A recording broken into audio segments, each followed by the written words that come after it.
Miriapods. Dando voz a las ideas.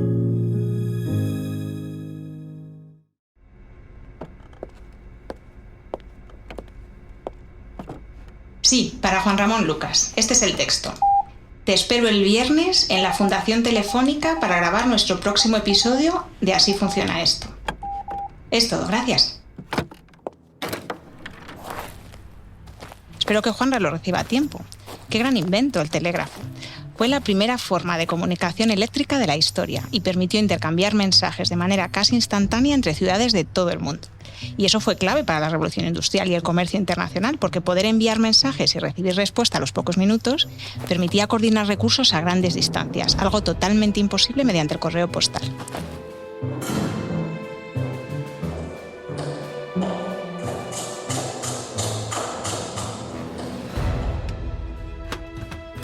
A mediados del siglo XIX, telegrafistas e ingenieros eléctricos eran profesionales muy demandados por su alto nivel de especialización, el equivalente a los perfiles más tecnológicos de ahora. ¿Hola? ¿Sí, Ana Comellas? Hola, Juanra, ¿has recibido mi telegrama? Pues sí, claro, pero llevo un rato buscándote por el 19 y no te he encontrado hasta principios del siglo XX. Ya hay centrales telefónicas con operadores que conectan unas líneas telegráficas con otras y se están publicando los primeros listines telefónicos. Así he podido encontrarte con uno, que es mucho más cómodo poder hablar que andar con puntos y rayas, Ana. Oye, Juanra, es que el tiempo va corriendo. Cuelga, que si estás a principios del 20 ya se conocen las ondas electromagnéticas y cómo amplificarlas y se dan los primeros pasos en otro invento que te va a encantar. La radio. Esta nos comunica entre nosotros y su papel fue clave ya en la Primera Guerra Mundial, pero en la década de 1920 ya había emisoras de radio en casi todos los países, emitiendo música, noticias y también publicidad. La primera comunicación a distancia y sin hilos de la historia, y la primera fuente de entretenimiento masivo.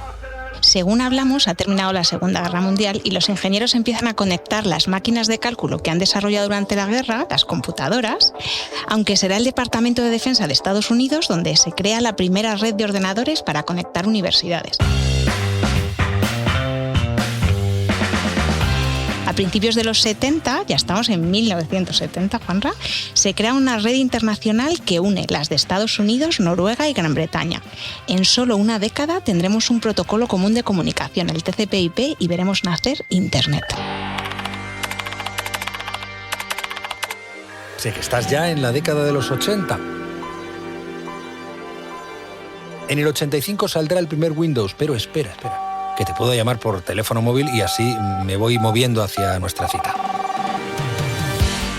La conversación no puede ser muy larga, eso sí. ¿Tan caro es llamar desde los 80? No es solo eso. Es que el teléfono móvil en cuestión pesa 1 kilo.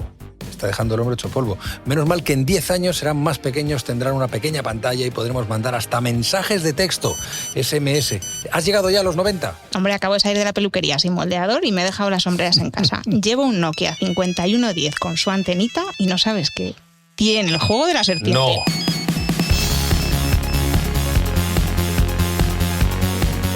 Sí. Espera, que lo busco. Que en 1998 también nació Google. En el 99 se escribió el primer blog, desde 2003 tenemos Wikipedia y a evento por año nacen Facebook en 2004, YouTube en 2005, Twitter en 2006. También en 2006 se crea la nube, en la que ahora guardáis casi todo. Juanra, te mando un audio, que esto va rapidísimo y no me da tiempo de otra manera. En 2007 Steve Jobs presenta uno de los productos más icónicos de la historia reciente, el iPhone. Y con él empieza la revolución que nos han traído los smartphones. Entro en 2009 a ver el nacimiento de WhatsApp y me instalo Instagram en 2010, Twitch en 2011 y... Estás llegando a tu destino. Menos de un minuto para llegar a nuestro destino, porque desde 2012 Google Maps está disponible en todos los móviles. Voy a ir buscando TikTok, que se crea en 2016.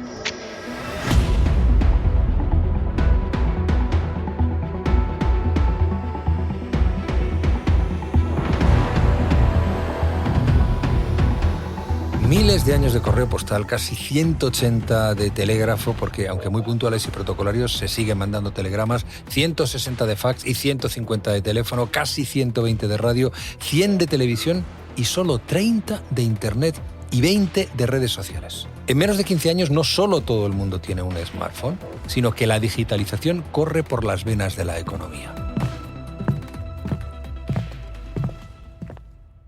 Justo a tiempo. Estamos en la Fundación Telefónica para descubrir cómo funciona esto de la sociedad digital. ¡Se abre la sesión! Excelencia, aquí tiene el informe de la tesorería. Espero que esté claro. ¿Claro?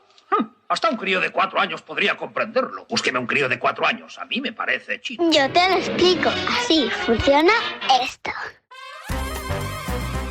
Juanra, te presento a Pablo Gonzalo, responsable de Conocimiento y Cultura Digital de la Fundación Telefónica. Acaban de publicar su informe Sociedad Digital en España 2023 y no se me ocurre nadie mejor para hablar de digitalización. ¿Qué es? ¿Qué implica para nuestra sociedad y nuestra economía? ¿Y a qué retos nos enfrentamos? Hola, gracias por recibirnos, Pablo. ¿Cómo estás? Muy bien, un placer, gracias a vosotros. Hemos oído, sí, en realidad iba a decir hemos visto, pero hemos oído antes de llegar aquí cómo la revolución tecnológica es cada vez más rápida. Especialmente después de la pandemia, parece que todo el mundo está hoy conectado. ¿Eso es así? ¿Es todo el mundo o solo la parte que vemos? Pues mira, yo creo que es, cierto que cada vez estamos más conectados. Uno de los datos que damos en el informe es que prácticamente 2/3 de la población mundial ya está conectada. Esto, pues yo creo que es bastante inaudito, ¿no? Si lo pensamos, con los datos que vosotros habéis dado en la introducción, ¿no? Cómo ha avanzado a una velocidad tan brutal.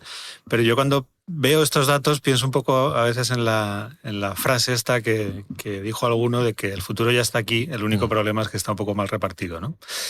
Y con la tecnología, la digitalización, a veces ocurre un poco esto, ¿no? Hay unas diferencias todavía grandes. Por ejemplo, Europa, obviamente, que es una de las regiones más hiperconectadas, prácticamente el 90-95% de la población está totalmente conectada. Si nos vamos a otras regiones con menor desarrollo como África, fundamentalmente, pues ese nivel de conectividad todavía no alcanza pues 1/3 de la población. Entonces, es un desarrollo imparable, pero es un desarrollo en el que nosotros sí que solemos poner la lupa sobre estas desigualdades, ¿no? Para que no se nos olviden, como tú decías, y no pensemos que lo que tenemos alrededor es lo que ocurre en todo el mundo. ¿Hay algún área geopolítica que esté creciendo particularmente? Porque supongo que al final Estados Unidos y Europa, como decías, pues llevarán un crecimiento similar, ¿no? Sostenido al ritmo de la tecnología, pero ¿hay algún área o algún país que destaque? Sí, esto es curioso, ¿no? Cuando hablamos de digitalización, nosotros siempre hablamos de que, durante un tiempo hablábamos de nuestra vida analógica y nuestra vida digital, ¿no? Como si fueran diferentes. Ahora, en cuanto a nuestra vida, casi es indistinguible, pero lo que es también curioso es que en cuanto a el análisis del mundo, ¿no? En cuanto al análisis de la geopolítica, también empieza a ser indistinguible, ¿no? Entonces los indicadores de sociedad digital nos hablan también de los indicadores de cómo se mueve el poder en el mundo, ¿no? Hay un dato que damos en el informe y es que el ancho de banda, lo que consumimos, ¿no? del tráfico de datos que se consume a nivel mundial, se incrementa un 30% cada año. Esto ya de por sí es un dato impresionante. Pero luego si vemos cómo se reparte, ¿no? Cómo se reparte esta tarta, ¿no? Del ancho de banda, pues vemos a su vez que el 50% más o menos de este tráfico se está generando en la región de Asia, Pacífico. China, Japón, Corea del Sur. Es la región que más está creciendo en este sentido. Por supuesto, pues América, sobre todo América del Norte, Europa también. Pero como tú decías, todo el desarrollo digital y lo que estamos viendo que está ocurriendo en nuestras redes, está transparentando lo que está ocurriendo a nivel geopolítico, ¿no? Básicamente 2 grandes polos de innovación, que son Estados Unidos y China, y alrededores, digamos, y Europa ahí un poco en el medio. Claro, China aumenta su capacidad, imagino que eso tiene que ver con la capacidad, a su vez, de aumentar, de crecer en su industria tecnológica. ¿Eso no es una cuestión preocupante? Yo creo que es una cuestión... Me refiero, perdona Pablo, y lo aclaro, que no sé, a lo mejor este no es el foro, pero me pregunto también como ciudadano si el hecho de que aumente gradual imparablemente la capacidad tecnológica de un país como China no resulta peligroso precisamente porque no es exactamente un país democrático, como lo entendemos aquí. Sí, totalmente. Yo creo que aquí el mensaje clave para mí es que el futuro se va a jugar en el mundo digital. El futuro del mundo, el futuro del empleo, el futuro de la política, se va a jugar ahí. Y los dos grandes polos de poder, ¿no? Como hemos hablado, que ahora mismo los dos grandes superpotencias que son Estados Unidos están jugando ahí. Y obviamente para nosotros el mensaje, que estamos en Europa, es Europa no se puede quedar atrás. Porque nosotros tenemos unos valores, sobre todo en Europa, ¿no? Que consideramos que son positivos para el desarrollo de las personas. Y esos valores, para defenderlos, no solo se defienden con regulación, con el imperio de la ley, con la capacidad que tiene Europa en ese sentido, sino se defiende también con capacidad de influir en el mundo, ¿no? Entonces, que China influya mucho en el mundo, pues está bien para China, pero tiene que haber un desarrollo equilibrado de esa influencia, ¿no? De esa influencia que, como te decía, se va a jugar, creemos, en el mundo digital. Claro, porque al final con la pandemia nos dimos cuenta de la dependencia industrial que tiene Europa, bueno, de Asia y de otros países del mundo, con la salida, la crisis de los semiconductores, etcétera. Coincidió con la guerra de Ucrania, que nos hemos dado cuenta, bueno, ya lo sabíamos, de la dependencia energética que tenemos, de Rusia, de Estados Unidos también, de otros países productores de combustibles fósiles en este caso.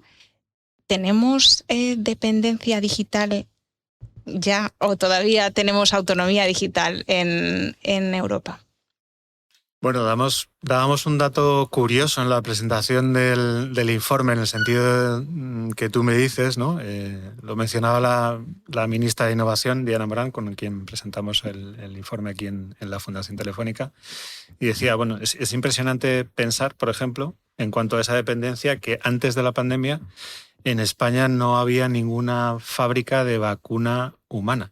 Pero no de vacuna del COVID, de vacunas en general. Uh-huh. Todas las vacunas que nos hemos puesto nosotros de pequeños, ninguna se ha fabricado en España, ¿no? Claro, cuando piensas esto dices... Cuando vemos que los grandes retos del planeta se están jugando en la ciencia, en la tecnología y en la innovación, que España concretamente y que Europa en general no apueste por eso, pues es... yo creo que no es bueno. Dábamos otro dato más yéndonos al sector digital propiamente dicho, y es que el 50%, más del 50%, más de la mitad de todo el tráfico de Internet, de las redes digitales, a día de hoy está repartido entre solo 6 grandes compañías privadas. Y esas 6 grandes compañías privadas, que todo el mundo tenemos en mente cuáles pueden ser, están en el informe, ninguna es europea. Todas son americanas. Este desequilibrio tampoco parece muy positivo de cara al futuro. No porque sea malo que estas compañías prosperen, sino porque parece lógico que tenga que haber un equilibrio entre las distintas regiones del mundo en este sentido también. Bueno, y cuando además no hay una dependencia de algo físico, ¿no? O sea, no es como en mi país hay petróleo, en el tuyo no. Es que aquí, desarrollar competencias digitales y abrir empresas y la innovación, etcétera, no tiene por qué estar vinculada físicamente a ningún sitio. Totalmente. En Europa somos, hemos trabajado mucho y somos referentes a nivel mundial en regulación, probablemente, ¿no? Se habla mucho de esto del famoso RGPD, de la protección de los datos, de la protección del usuario, de preocuparnos, y creo que esto lo estamos haciendo muy bien, de que las personas sean lo importante en el mundo digital, es decir, que hagamos que el mundo digital trabaje para las personas y no al revés. Yo creo que ahora el siguiente reto es que seamos referentes también en innovación y en pujanza, digamos, de empresas, de instituciones y de investigación, ¿no? Porque si no nos vamos a quedar atrás. Y en España, Pablo, ¿cómo está? ¿Cuál es otro nivel de digitalización? Uh-huh. Pues mira, en España es curioso, y yo creo que nos tenemos que felicitar de esto, porque tenemos, digamos, una de cal y una de arena. La buena, que nunca me acuerdo si es la de cal o la de arena. Es un misterio, nadie lo sabe. La buena es que a nivel de conectividad y a nivel de digitalización de infraestructuras estamos digamos, en posiciones punteras dentro de Europa. La Comisión Europea elabora un índice de digitalización de todos los países y si miramos el apartado de conectividad somos los terceros en toda Europa. Creo que el primero, no sé si es Dinamarca, hay un país muy pequeñito y luego venimos nosotros. Y luego, a nivel, por ejemplo, si miramos la velocidad de nuestras redes, somos el tercer país de la OCDE con mayor porcentaje de fibra sobre el total de las conexiones. Claro, hay pocos rankings, ¿no?, internacionales, tanto de OCDE como de Unión Europea, donde nos veamos tan arriba, ¿no?, en estos temas de conectividad e infraestructura. Esto no es suficiente, pero sí que es absolutamente necesario. Digamos que nosotros en España ahora mismo tenemos, es como si afrontáramos la revolución industrial con todo el país, digamos, conectado por vías de tren y fábricas de vapor en cada ciudad. El punto de partida es muy bueno. ¿Cuál es la parte, digamos, donde tenemos que mejorar bastante? Es en la parte de capacitación, de educación, de talento digital. Entonces, este es el diagnóstico en general. Estamos muy bien en digitalización, se ha invertido mucho y se ha invertido pronto, y tenemos un país al primer nivel de infraestructura, y ahora lo que necesitamos es sacarle partido, y se saca partido a un país, a una sociedad con talento. Y ahora lo que necesitamos es talento digital. Y ahí estamos un poquito... Claro, porque al final, aparte de la infraestructura, lógicamente, tenemos ya las vías de tren. ¿Qué necesitamos ahora? O sea, ¿cuáles son los factores que impulsan la digitalización de una economía, de un país? Pues hay varios, como decíamos antes, ¿no? Uno es el talento, por supuesto. Hay otros que tienen que ver con la capacidad de innovación, el tejido empresarial, la inversión en temas digitales, pero yo si tuviera que quedarme con uno me quedaría con el primero. Realmente, ahora mismo, por ejemplo, a nivel europeo, la Comisión dice que hay un déficit de unos casi 200.000 profesionales que puedan trabajar en el sector digital. Cuando nosotros hacemos análisis en el ámbito empresarial y les preguntamos a las empresas, porque por ejemplo en España todos los retos es que tenemos un tejido empresarial a nivel de pyme de un tamaño medio mucho menor que en el resto de Europa. Tenemos un tejido mucho más disgregado, ¿no?, en pequeñas y medianas empresas. El tamaño medio de estas pequeñas y medianas empresas es menor. ¿Por qué no avanzáis más? ¿Por qué no trabajáis más, nos metéis más en el mundo de la digitalización? Las primeras respuestas siempre tienen que ver, no sé cómo hacerlo, no tengo el talento, no tengo la gente, ¿no? Esa es la primera clave. Y luego dentro de ese ámbito, además, tenemos el problema añadido de que hay muy pocas vocaciones femeninas en el ámbito digital. Hay muy pocas mujeres todavía que se dedican a este tema y, bueno, pues estamos, digamos, perdiendo ahí también posibilidades y talento. O sea que es una cuestión de formación en este momento, de que se apueste social y educativamente por ello. Diría que es una de las principales palancas, sí. Diría que sí. Diría que ahora mismo a nosotros lo que vemos más importante son dos cuestiones en cuanto a la educación. Primero, tener ciudadanos realmente concienciados de cómo funciona el mundo digital, que solo creo que lo tenemos que ser todos, absolutamente, y algunos todavía pues quizás no somos tan conscientes o no son tan conscientes.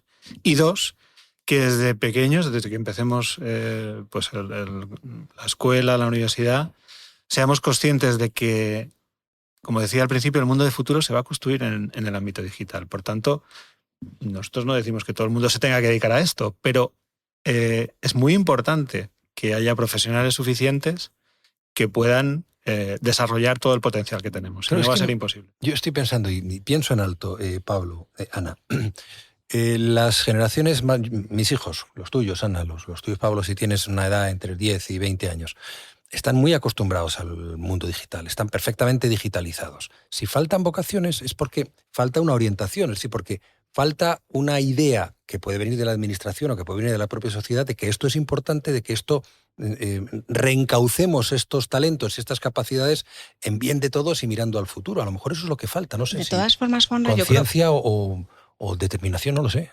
Que al final también que seas usuario no implica que tengas ese talento digital, ¿no? Yo puedo estar... Sí, pero yo veo virguerías que hacen los críos. Bueno, porque Los hay chavales muchas jóvenes. herramientas, efectivamente, y yo creo que ahí ellos sí que, pues nada, hacen PowerPoints, que Pero ya que no son ni existe una PowerPoints de los 6 años. Es verdad que ellos lo utilizan más como herramienta, igual que nosotros, no sé, ¿no? Pero que existe una cultura digital. Es decir, los de mi generación, la tuya no, porque eres mucho más joven, joventísima, Muchísimo. Nos costaría mucho esto. Sin embargo, el talento está ahí, puede estar ahí, porque entre otras cosas han crecido en ese ecosistema. No lo sé, pienso en alto. Sí, pero yo Es más una reflexión que una pregunta, Pablo, perdón, Sí. aunque la entrevista sea así. No, es una reflexión muy, muy interesante, porque además yo pienso un poco como Ana, ¿no? Yo creo que hay una parte, ¿no?, de la población, de los jóvenes, incluso de los mediana edad y mayores como yo, que consideramos que estamos digitalizados cuando realmente lo que somos es usuarios del mundo digital, o estamos inmersos en el mundo digital. Nos falta la siguiente parte. Nos falta, como dices tú, concienciar a los jóvenes de que en el mundo digital, además de servirse de todas sus herramientas, ellos pueden utilizar todas esas herramientas para crear cosas, para hacer cosas, para ser profesionales, para levantar proyectos, para levantar empresas, ¿no? Para generar Riqueza. actividad, para generar riqueza, exactamente. Que puede ser a través de montar una startup o puede ser a través de ser un profesional muy cualificado en una empresa grande, como puede ser Telefónica o cualquier otra. Pero nos falta esa segunda parte. Antes hablábamos de esta empresa, antes de empezar la charla, de esta empresa española, ¿no?, que acaba de lanzar un cohete al espacio, o que va a lanzar, perdón, el cohete. PLD Space. Os Ni una recomendamos... Intentan 2 ocasiones con problemas por el no mandaron a sus naves a luchar contra los elementos. Claro. Metemos cuña publicitaria a un episodio de los que más hemos disfrutado. Estos chicos están creando riqueza, están creando innovación a través de la tecnología, ¿no? Eso es donde tenemos, como tú dices, que sensibilizar y generar la sensación no, transmitir la realidad de que a través de esto se puede crear riqueza. Oye, pues mira, ya que me traes PLD Space, que para mí una de las cosas que nos llamó la atención era una vocación de sostenibilidad, porque una de las peculiaridades de los cohetes que ellos utilizan es que son reutilizables. Y volvemos un poco a la parte, si te parece, de la revolución tecnológica. En 2004 estrenábamos Red 3G, que ahí fue el gran cambio, ¿no?, que nos permitía tener internet en el móvil, y yo reconozco que fui una de las que dije, ¿para qué quiero yo tener internet en el móvil? Tardé en cambiar de tarifa. La 4G se encendía en 2013, ahora, bueno, esta red era mucho más rápida, tenía mayor capacidad de usuarios conectados a la vez, y ahora, bueno, pues ya estamos desactualizados y nuestro smartphone no tiene 5G, ¿no? En la parte cableada desaparece el cobre, sustituido por la fibra óptica, que ahora nos cuenta si es más sostenible o no. Pero, ¿qué hacemos con toda la tecnología obsoleta y cuánta electricidad necesitamos para poder ser digitales, Pablo? Sí, este es un tema importante, ¿no? Digamos que el mundo digital tiene, yo creo que en términos de sostenibilidad podemos hablar de dos aspectos, ¿no? Por un lado, que por así llamarlo, todo el sector digital consume energía igual que cualquier otro sector, ¿no? ¿Qué pasa? Que el sector digital, digamos, uno de los beneficios que tiene es que es mucho más eficiente energéticamente que otros, ¿no? Decías que estamos dejando ya atrás el cobre. Telefónica hace, yo creo que un mes o así, anunciamos que apagábamos definitivamente la red de cobre de todo el país para sustituirlo solo por fibra óptica, ¿no? Y a mí la verdad es que cuando escuché esa noticia me dio como un poco de vértigo, porque no es que ya tengamos ADSL, no, es que ya se ha apagado absolutamente la red de cobre, ¿no? Desconectaron también las de telégrafos. Sí, totalmente. Hace unos añitos. Menos mal, ¿no?, que vamos avanzando. Y la red de fibra es 18 veces más eficiente que la de cobre, ¿no? Si hablamos de 3G o 2-3G comparado con el 4-5G, pues es 7 veces más eficiente. A medida que avanza la digitalización, obviamente los centros de datos también consumen energía, pero cada vez se van haciendo también más eficientes, ¿no? Pero luego hay otro aspecto que también es muy importante tener en cuenta, y es que, digamos, toda la innovación en el ámbito digital genera eficiencias energéticas en el resto de la economía, ¿no?, de los sectores. Hay parte de la eficiencia que tiene que ver con la capacidad de monitorizar procesos, a través de procesos digitales tú puedes generar muchas eficiencias en energía. Cuando no está algo haciendo algo, deja de consumir, y eso llevado al máximo exponente. Hay muchos, ahorros por otro factor que tiene que ver con desmaterializar procesos, ¿no? El ahorro en papel, ¿no? El ahorro en papel, por ejemplo, o el ahorro más evidente es, pues por ejemplo, la industria musical, ¿no? A mí me encantan los vinilos y todo este tipo de cosas. Tengo casetes en mi casa todavía. Pero no cuesta lo mismo producir un vinilo o un disco o un casete que una canción de Spotify, ¿no? Bueno, el hecho de los desplazamientos, por ejemplo, también, ¿no? Y en tercer lugar, el hecho de los desplazamientos, efectivamente. Claro, yo creo que todo eso lo que haría sería, no sé si compensar, pero en todo caso contestar a los que llaman la atención en este momento sobre el gasto energético que supone tecnologías como blockchains o la fabricación de baterías, el gasto medioambiental, tal. Yo creo que efectivamente serán, nadie puede ver el futuro con precisión, pero serán esas compensaciones, por otro lado, desde el punto de vista de la eficiencia, los que imagino que equilibrarán esta situación. Es exactamente eso, es decir, no podemos ser, digamos, inocentes y pensar que nada que esto no cuesta. Que esto no tiene consumo energético, por supuesto, todo consume, ¿no? Pero la clave es, como tú dices, esa capacidad de compensación, y que es mucho mayor que cualquier otro sector. El teletrabajo es absolutamente evidente, ¿no? Y ahora nos parece como increíble, el otro día comentándolo con alguien, pues tener que comernos el atasco obligatoriamente para estar a la oficina a las 9 de la mañana. Sí. Parece un atraso evidente. Pero sin embargo, antes de la pandemia, pues todos llegamos ¿no? naturalmente, y ahora pues sales media hora más tarde y ahorras pues igual el 50% de la energía que hubieras gastado. Oye, Pablo, estamos entrando en el terreno de la vida cotidiana, en la nuestra. ¿Qué hacemos con ella? O en ella, en nuestra vida personal, con la tecnología. O sea, no sé, quizá ya no podemos hablar de dos vidas, si no se entiende la vida tecnológica sin la otra. Estamos enganchados al móvil, los niños nos llaman no sé qué, en fin... Como decía Ana, ¿para qué quiero yo internet? Bueno, ¿cómo voy a estar sin internet en el móvil, ¿no? Sí. Sí, ¿no? Circula por ahí, ¿no? El famoso meme, ¿no? De la pirámide de Maslow, ¿no? Que debajo de la pirámide de Maslow está como las necesidades básicas, alimentación, cuidado, tal, y la wifi. Sí. ¿No? Porque si no, sin wifi parece que no. Bueno, no solo eso, es que ahora también vas a cualquier sitio y enseguida, ¿no? Mis hijos no podemos ir de vacaciones si no hay wifi. O sea que... Totalmente. Nuestra vida, una de las conclusiones del informe es que nuestra vida ya es indistinguible, lo analógico de lo digital. Prácticamente, pues todo el mundo a nivel de datos, ¿no? Pues podría decir, pues casi el 75% de la población en España consume música a través de Internet, el 60% audiovisual, comercio electrónico 50% de la población.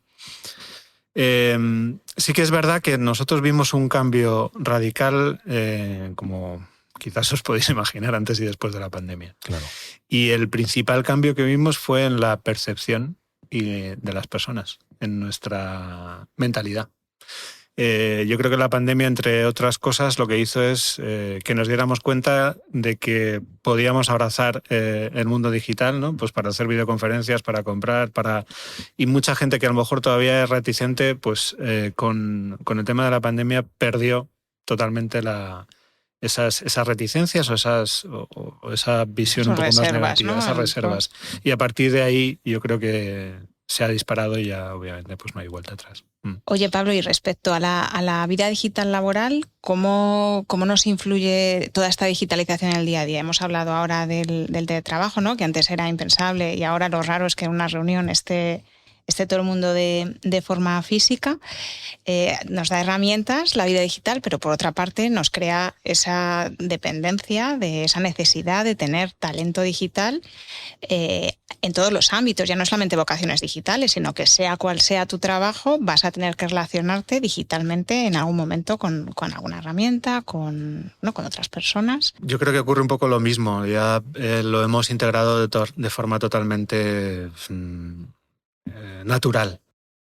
En cuanto al trabajo, estábamos antes de la pandemia en un 4% en España, más o menos, según los datos del INE. Durante y después de la pandemia llegamos hasta un pico del 20%, más o menos, y ahora se ha echado un poquito para atrás, estamos como en el 12-13% de teletrabajo, ¿no? Teletrabajo, digamos, a nivel medio.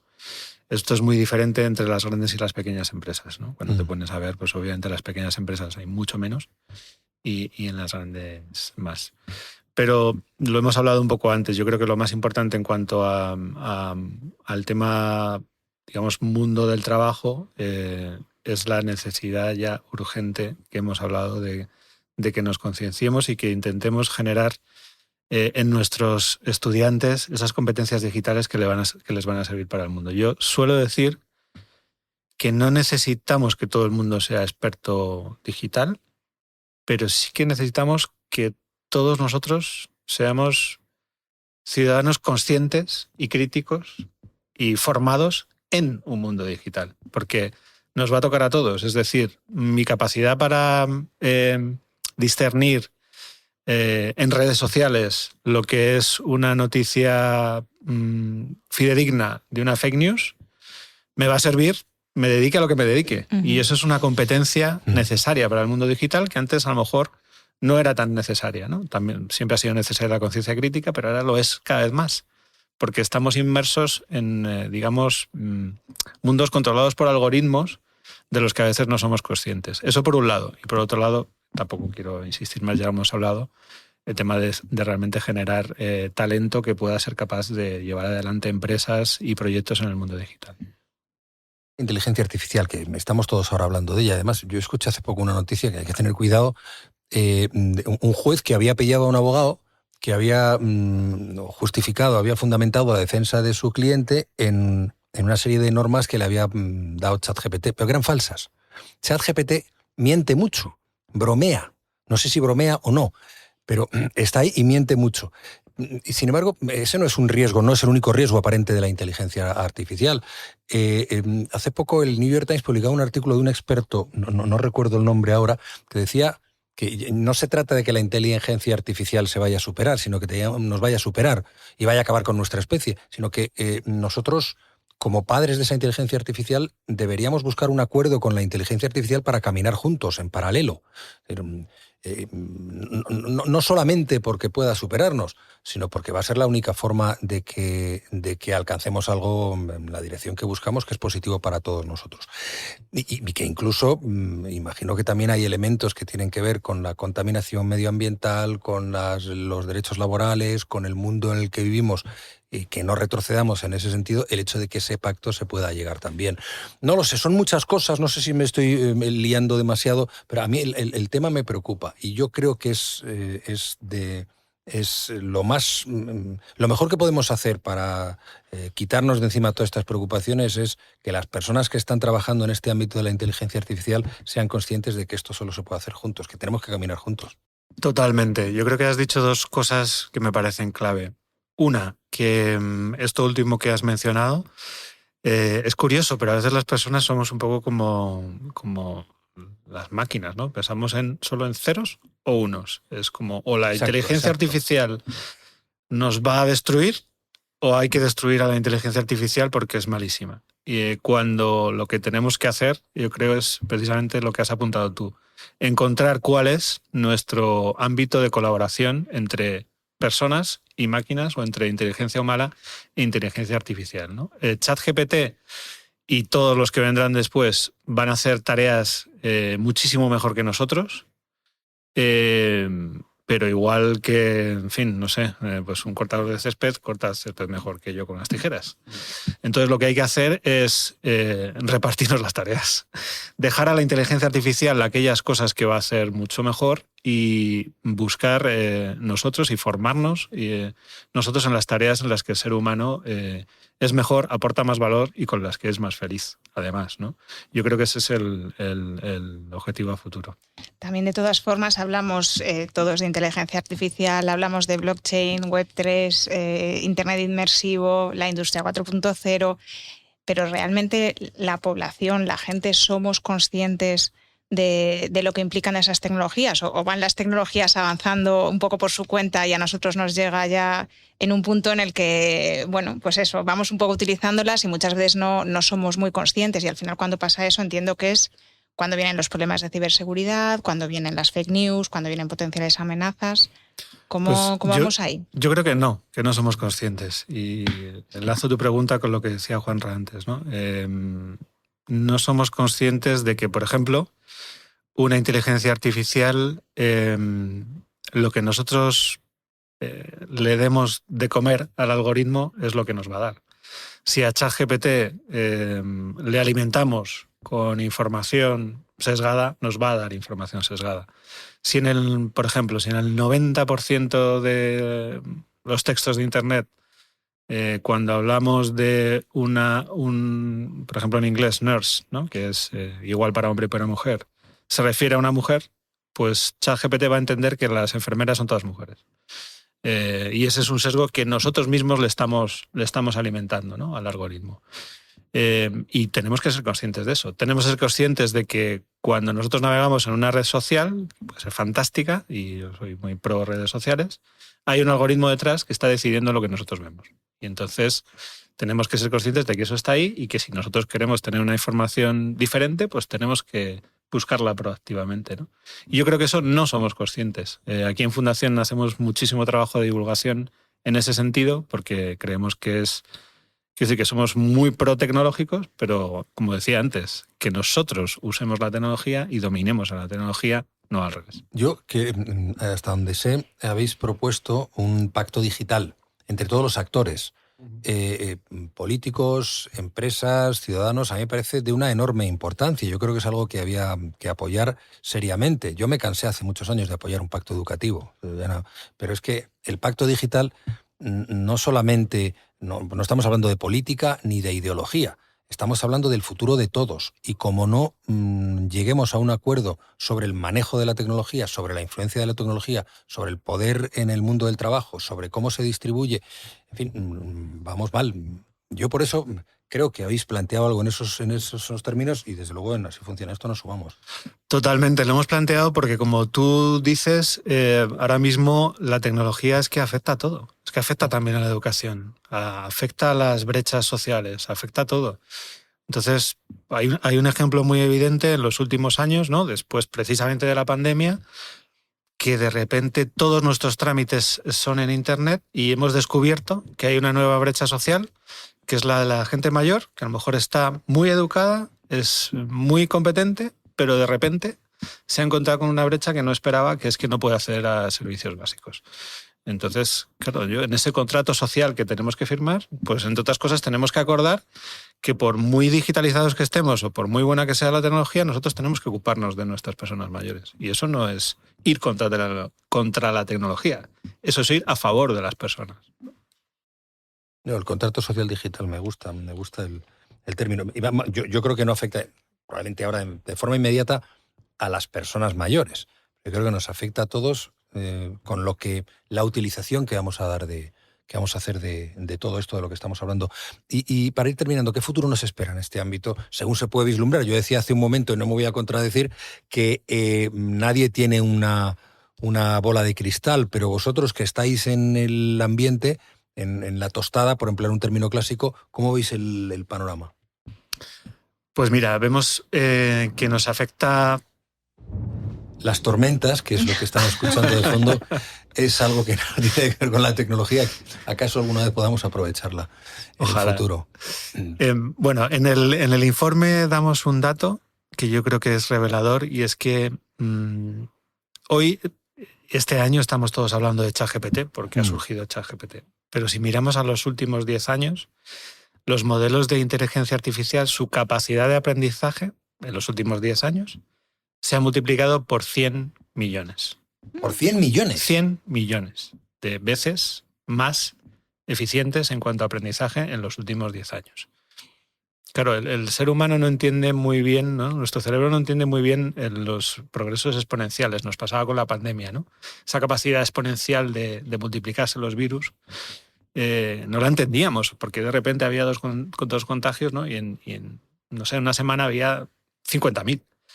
Esta es la capacidad de desarrollo que tiene la tecnología, un desarrollo exponencial. Entonces nos espera un futuro en el que la tecnología va a ser cada vez más importante. Y por eso nosotros, por lo que abogamos es por ese pacto. Por ese pacto en el que nosotros, te tomo la palabra y sois bienvenidos, a uniros, en que nosotros, la sociedad, decida hacia dónde quiere orientar la tecnología, ¿no? Y que organicemos nuestra convivencia con la tecnología y con los colectivos que forman la sociedad de la manera mejor, ¿no? A través de regulación, que es muy importante, ¿no? Ya, por ejemplo, muchos tecnólogos están pidiendo ser ellos mismos, ¿no? Piden que se regule su propio negocio, con la educación, con la formación, con esa divulgación para que todos tengamos una conciencia crítica del mundo en el que vivimos, ¿no? Creo que eso es muy importante. Que en la era de la tecnología pongamos a la persona en el centro. Muy bien. Pablo, pues muchísimas gracias. Muchísimas gracias. Desde luego ya esto no tiene marcha atrás, como otras innovaciones tecnológicas, ¿no? Ya, pues no sé, cuando inventaron el arado, siguieron utilizándolo, cuando inventaron el telégrafo, pues ya empezaron a comunicarse así. Aún así seguimos manteniendo tecnología antigua, aunque ya no sé cuánto hace que no compro un sello de correos, pero bueno, que ya una vez avanzamos no queremos retroceder y no creo que debamos retroceder, pero efectivamente, pues igual que nos servíamos del arado, vamos a servirnos de las nuevas tecnologías y no al revés. Y nosotros nos vamos a quedar con la idea de un acuerdo con la inteligencia artificial y ese pacto que proponéis para diseñar nuestro futuro digital. Así funciona esto. Un podcast de Mediapods.